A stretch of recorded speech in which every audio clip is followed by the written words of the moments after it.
Его нести? Поехали, блин. Садись наверх.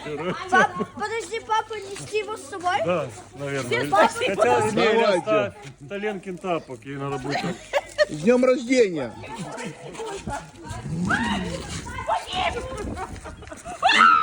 Блядь. Лен, помаши ручкой.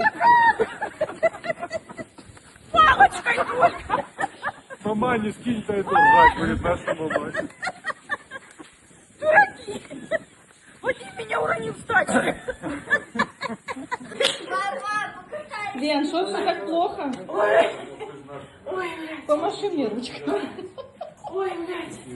Ёб твою мать. Смех смехом. У меня гипс. Не, можно сходить посидеть, что-то с камечек, потом придете. Мне как-то надо встать. Лена, на тебя кошка ходит. А тапок? А так? Тяжело, то мама не поднимает, прикинь. Садись.